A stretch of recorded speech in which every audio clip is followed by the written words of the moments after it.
Here we are, and boy, let me tell you, it is Tuesday, and it's 2 p.m., and it's Live Talk with Becky Chernek, and we are talking about the F&I tips with Becky Chernek, and I have Michael DePeazer here with me, F&I Masters, and if you are new to this channel, certainly know that I am Becky Chernek, and I have been providing the very best in finance and insurance training for automotive dealers throughout the USA, as well as and sometimes in Canada where Michael is. And boy, certainly if you're watching us today, make sure you like us, make sure you share. And Michael, welcome to F&I Tips. And it's certainly a pleasure to have you on with me today.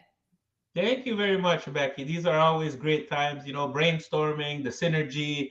I love to share. I love to hear what you have to say. I know you're running a very successful operation, and let's share some information everyone could benefit from for sure. I'm excited. Well, I am excited as well. And, one of the things that I want dealers to know is that, I also work with dealers from the time that customer touches down on that dealership website, from, from the time that they work with salespeople to that desk and how important that desk is. Mhm. They really send those deals into that F&I office, and then working with your F&I people and finalizing that transaction with a designated F&I person or with a single point sales associate. So today we are talking about cash deals. Like, why does everybody run from those cash deals, Michael? I mean, what is up with that? Why do you run from cash deals, everyone? And are you on today? Let's talk about this. Let's bring it in-house. Let's talk about why does F&I people run from cash deals? Why do they do it? You know what? That's a big question to ask. It's a huge question to ask. But then we look at the nature of people, it kind of becomes obvious. People run away from things that they're not familiar with, right? They run away from things where they might have had an effect one time and in the past, and they carry that preconceived notion forward and they now start making assumptions. So, you know what? It makes sense why they run away from them because they're not the cream of the crop per se. But there's Hmm. definitely opportunity in them. That's facts, right? So you're saying that that is like something that, hey, they're a grinder. I don't need this right now. I really want to focus on all that F&I potential, and I'll let the other guy handle, the newbie handle the cash deals. You know what? I'm sure that runs through a lot of people's minds, right? But I feel like whenever we lose focus of our job, we start thinking these ways. Like our job is to take care of this client. Our job is to provide them with the best service and value. So whenever these other things get involved, they're really just noise that again, we're not doing our job, right? So whatever the reason is, the reason isn't justified because again, we're making up these stories. We make interpretations. So what it happens, we see a cash deal, and then based on our history, we already created the story of how it's going to go down, and it's never a good one. So how would someone even present? And if they present, how are they presenting, right? So the idea is you got to come in with a clean slate, knowing your job. Your job is here to serve the client and make sure they have the best service. And if you provide and value, and if you provide them with those things, you're gonna get cash customers. They're buying a car cash, right? Well, I hear what you're saying. So I will tell you, we talked earlier, and I remember a time, and believe me, guys, I've been in a lot of dealerships too, like Michael, all over the USA, and I'll never forget the time I was in a dealership, and they were selling 700 cars a month. Big volume store. I mean, some are bigger than 700 cars a month, but you get my drift. Mhm. And basically, there was no TO taking place on these cash deals. And I'm like, the frick, what's going on? With these cash deals. Why aren't we meeting? Why aren't we taking these TOs and F&I on these cash deals? And you know what I get? I get, Becky, we have enough deals. We don't need to be worrying about those 100 cash customer deals. And I'm like, gosh, can I go ahead and I don't know, hire someone to go ahead and take care of those 100 cash deals. I mean, isn't that what are we doing, with those cash deals today? Well, what we're not doing is being grateful for the opportunity that we have. Wow, look at our life. Just being born in Canada and the US, there's nothing else we need but our imagination. Could you believe this? But there's people still going to be saying, oh, when is my shine going to happen? When is things going to happen? So we don't know how good it is unless we've been in an environment where it's not so good. So what does this mean? Finance managers are tainted with the idea of cash deals. So somebody needs to come in to remind them of what they're about, remind them of what a cash deal is, and remind them how to work it. So this is just nature of life. We get involved in our head. We have limitations, limiting beliefs. Someone has to remind us who we are as humans, remind us how capable we are. So it's like any good word we have, any good thing that happens to us, a day goes by, 2 days, and we forget the blessings we receive. So what does it mean? Practice, drill, rehearse. If the dealers ain't talking about this, the finance managers aren't going to volunteer to do it because they're here for the lowest hanging fruit, and those are the finance deals. But they don't see the opportunity that could be presented. I think exactly. So okay, as a director of finance, I not only look at obviously the total performance, but we're looking at potential. Where is my potential? Mhm. Where can I make an impact? Because we got to make an impact because that's how we get paid. We get paid on moving the performance. Amen. So I look at cash deals. What are we doing with those cash deals? And especially now more so than ever. I mean, I want to talk about the fact that, we've got here in the States, I don't know about you, but we have customers who are ordering vehicles Online. online, Hmm. could come into the dealership and order the vehicle, right? Mhm.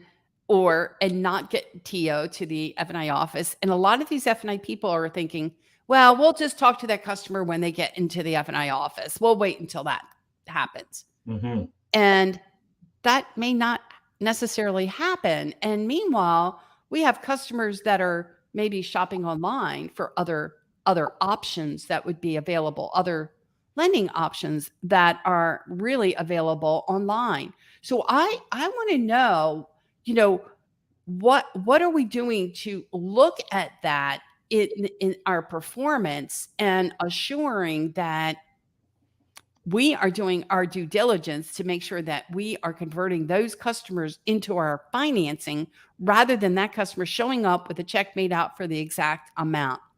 How do you see it?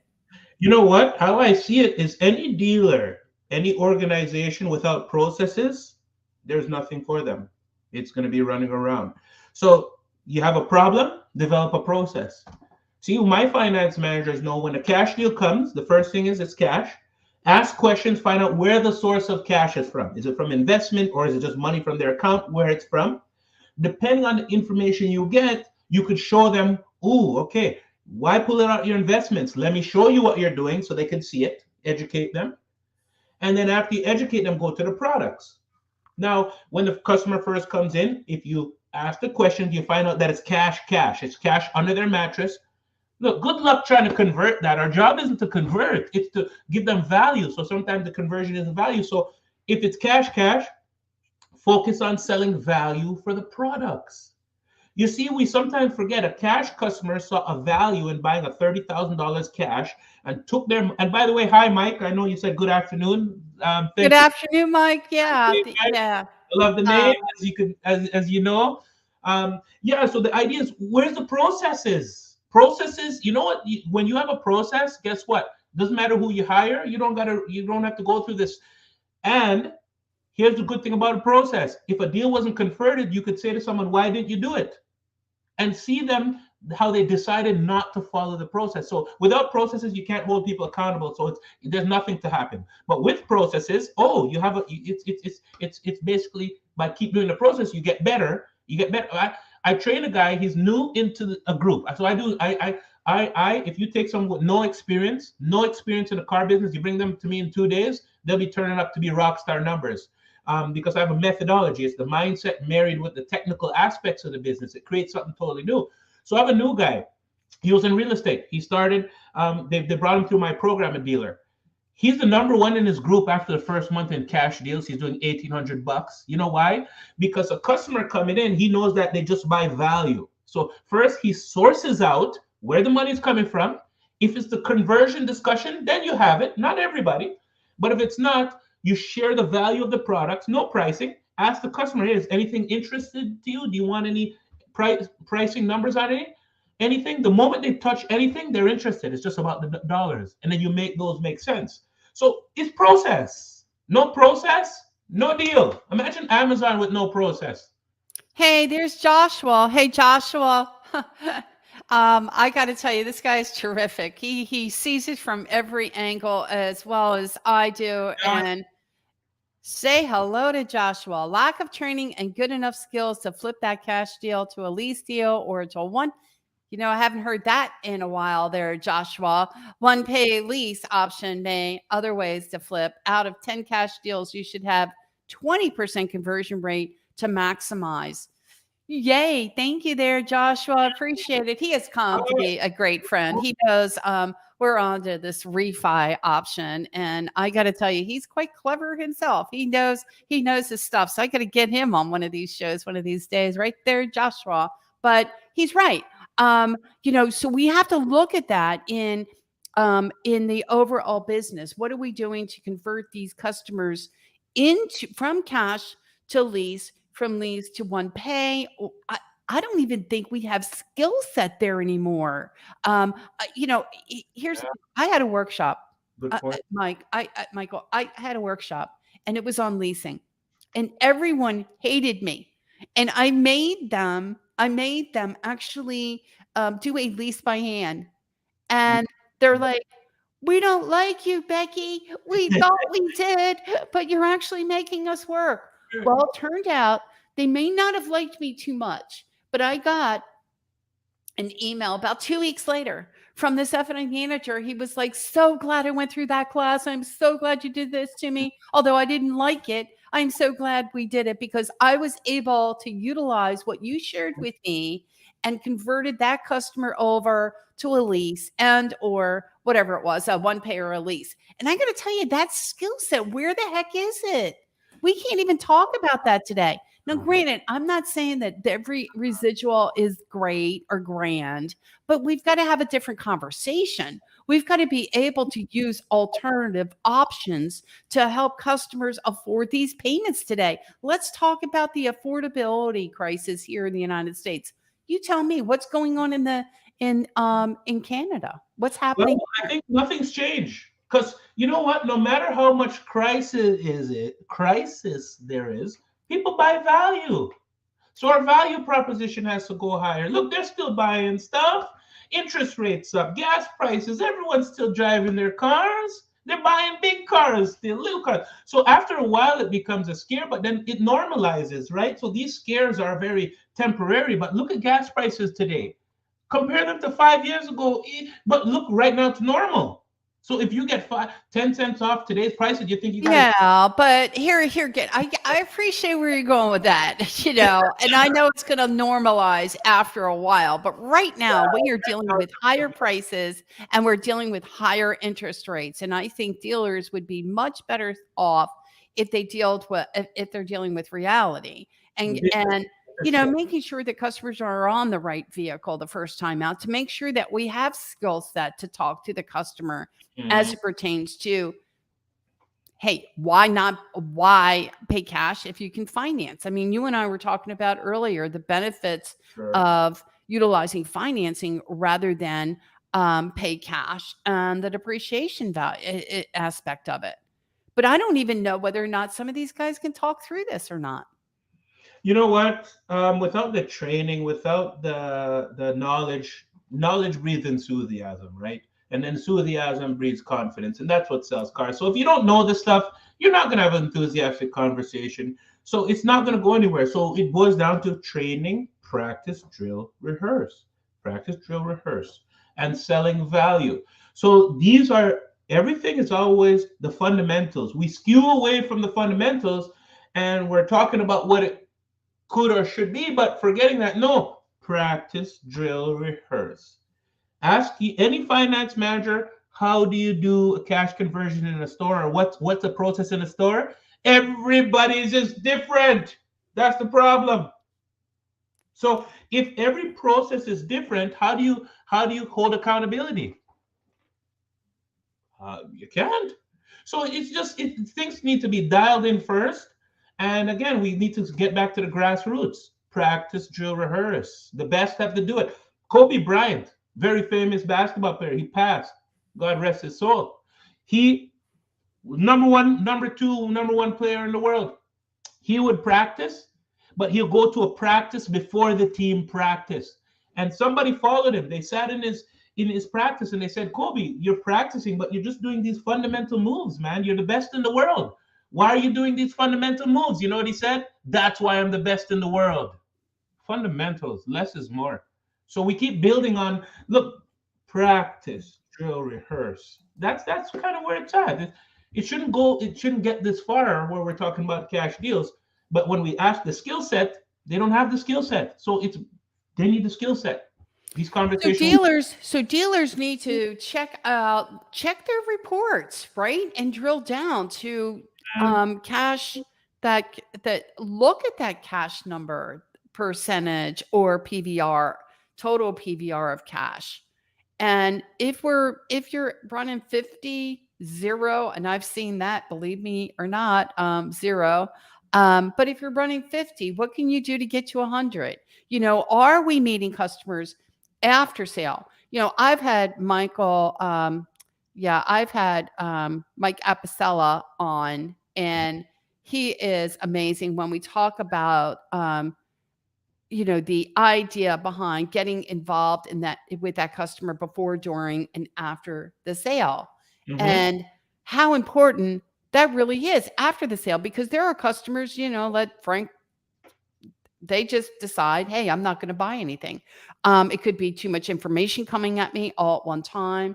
And so they decide that, hey, it's just easier or better, I don't know, to say no. But after the sale, how many times are we getting in front of that customer after the sale to get, some of these our products in front of that customer? And he sees a tremendous amount of value, of opportunity.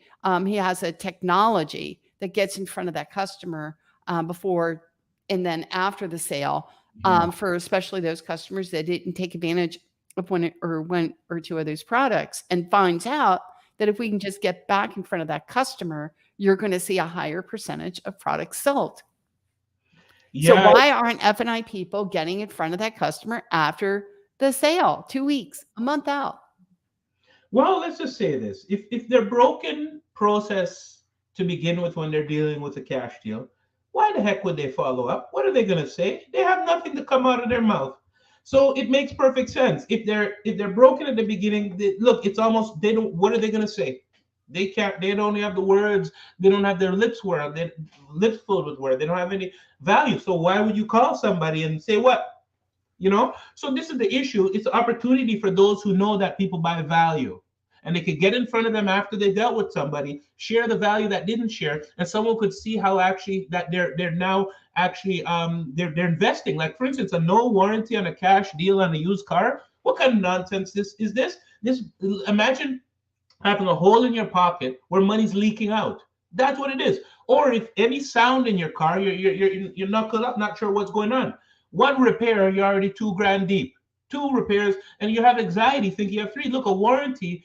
See, we're too much selling people. Where people are buying what the products do for them, not the product. So we're selling a cash customer warranty versus something that will stop this sinkhole from sinking out your pocket book. Amen. If they if, I will say this. I have to say something. I looked at Michael and Michael, and called him Michael Apicella, Stephen Apicella. I'm like, I can't believe you did that. Talk about a okay, blonde moment. He's only been on the show a million times. Anyway, I'm like looking at Michael and said Michael Apicella. It's Stephen Apicella. Sorry, but I think that that's so important. That's going to be part of our vernacular, right? That it feels good. let me just get in front of that customer. I don't care if they're online, offline, wherever the frick they are. I want to be in front of that customer. I want to be able to talk the value of my products. I don't care. I Mm-hmm. want to, when I was growing up and I first got promoted into F&I from the floor, it didn't matter. Give me your cash deal. Come on in here. Let me have at it. Because I knew that the other yeah, she was great. She really was great. I really liked Kathy. I love her to death. She was she really knew her stuff, but I don't know if she really liked those cash deals, but I know I took them.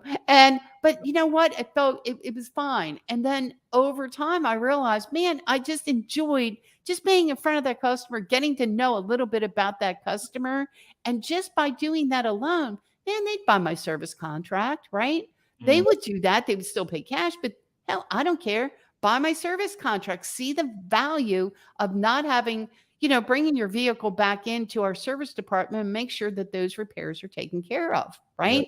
Making sure that you have a rental car. If in the event the vehicle's in the shop, you've got a car to drive. That in and of itself is a nice benefit. But not having to spend thousands of dollars down the road when you least expect it. So And sell the value. so it's all about value. It's always about value. Could we share the value is the issue. That's the issue. It's not about cash deals. It's can we share the value? Can we share what the stuff is doing for this customer? Do we know the customer? Did we ask them their source of money to know where it's coming from? Or we see cash and all of a sudden we think cash, cash. Look, they could have took it out of an investment that is paying them, say, 3%, and they're putting and they don't want to finance a car because it's 7%. Okay. So this is what a lot of customers think. So from their rationale, it makes perfect sense to pay cash. However, when you actually pull out the tools that we have and you show them that, look, your interest rate at your investment is 3%. So we'll plug that in. Total of 50K. And look, the vehicle you're buying is financed at 7.9%. And let's plug that in. You could see over the time that if they would have kept their money in investments, they'd be making more money. They'd be they overall have an edge.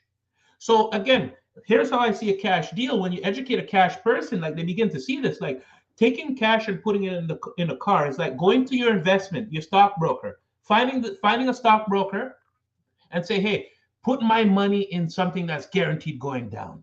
Are you kidding me? Someone's 50,000 in their car. They're driving it around like they can't have access to the money. If they get into an accident, half that money's gone. Like, what is this?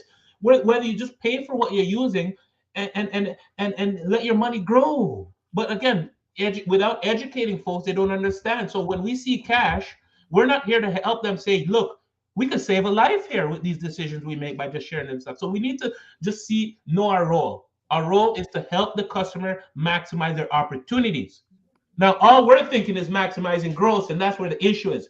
If you want to fail in life, take care of just yourself.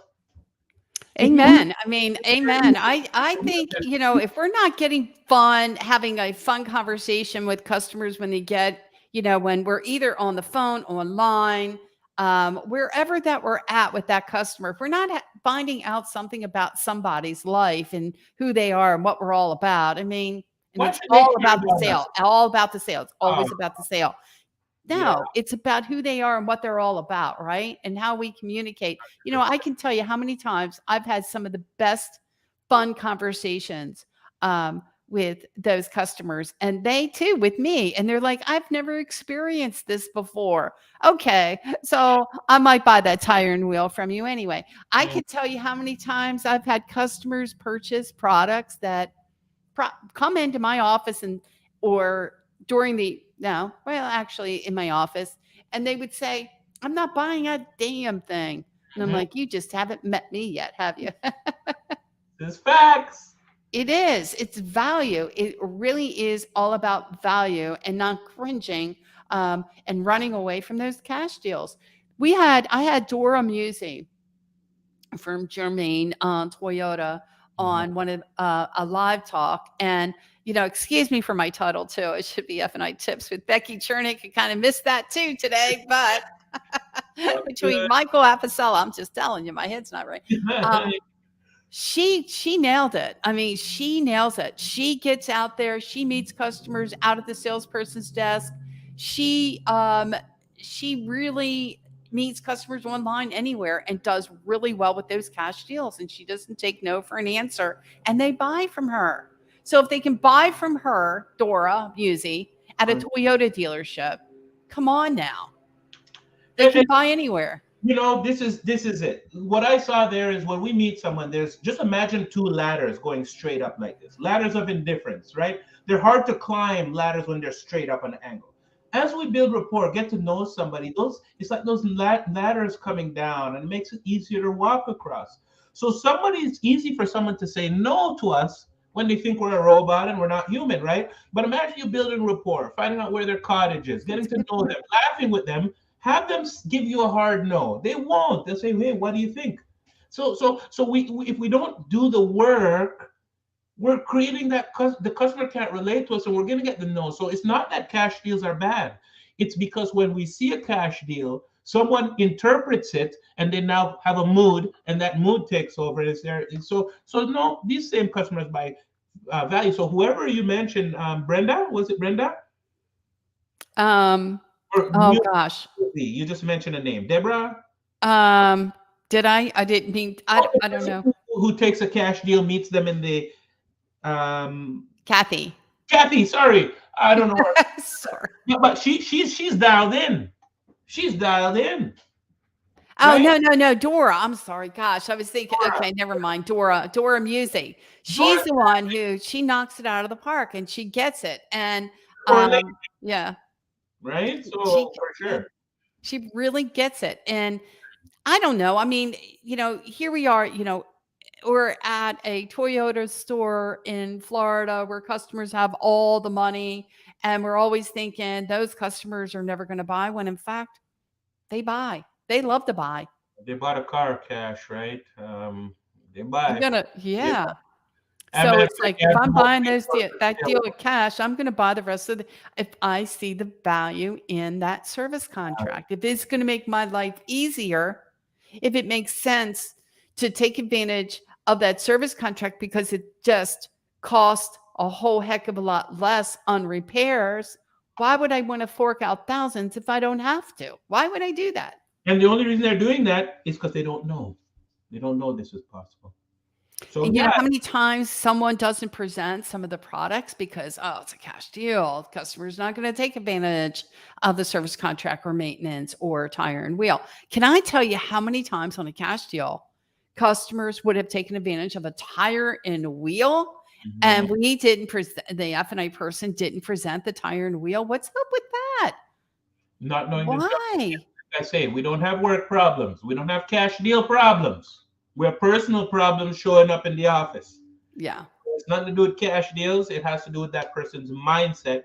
And you know what? Again, after the last few years, everybody's scattered. There has to be some reset. There has to be some focus on empowering people to know what they're capable of before we can introduce them to these concepts. Because again, I say it all in good meaning. People are they've been pushed, pulled. They need someone to bring them back so they know who they are.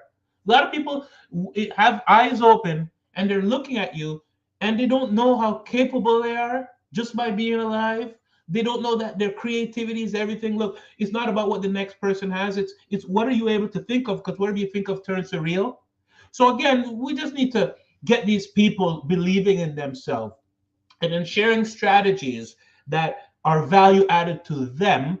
You know how we talk about, you mentioned how she goes out there and she greets the customer and she knows the customer and she talks to the customer.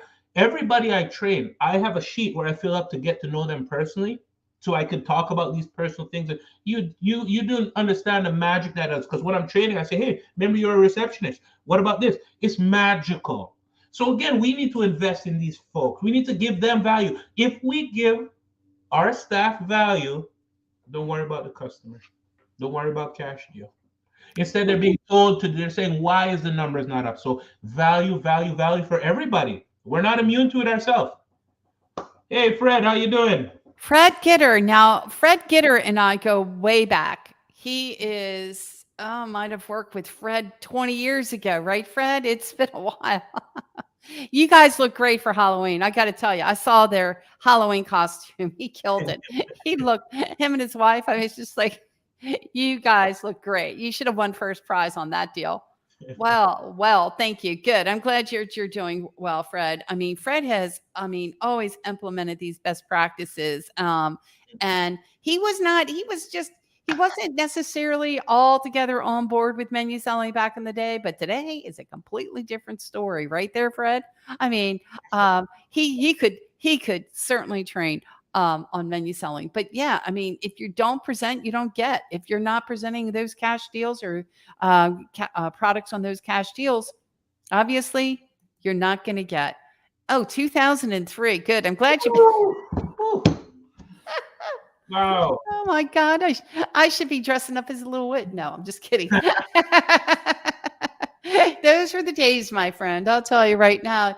These guys were looking at me like I had 10 heads. Like, are you kidding me? There's no way in heck I'm going to do that. I'm not going to show a base payment and then show all these options with payments on there. Becky, you're nuts. There's no way I could be more profitable. I don't know any other way to sell anymore. Menu is the only way. I'm telling you, he is. He is the, what do they call that? Like, like, oh God, what's the thing that I'm trying to say, guys? Come on, help me out here. Like, he's stepchild. He's a child. He's a poster child. Poster child. Yeah. I tell you, I'm having a hard time here today, remembering names, remembering me. You're showing up for sure. We are showing up. Well, anyway, guys, I want to thank you so much for being here with us. And these cash deals, don't let the cash bother you. Get out there, meet customers online and at the dealership. And remember, Becky Chernek certainly offers finance and insurance training, in dealership training, customize the dealership training. So feel free to contact me here in the States and make it a point. Michael DePeazer, he is rock solid, awesome. He doesn't get any better than that. There is no way I'd bring someone on here who isn't passionate, devoted to providing the very best in finance and insurance training. And Michael, you knock it out of the park. I love your passion and your devotion to this industry and what you're doing in Canada. Maybe here in the States too. Swing, swing, swing. Always swing the bat, right, Fred? You miss 100% of the shots you don't take, right? I got to tell you. Well, thank you guys. I appreciate y'all being here with us today. And I hope to see you next Tuesday. We're going to have another great session on F&I tips with Becky Chernek. And again, thank you so much for being here. Thank you, Michael. I appreciate you. Thanks.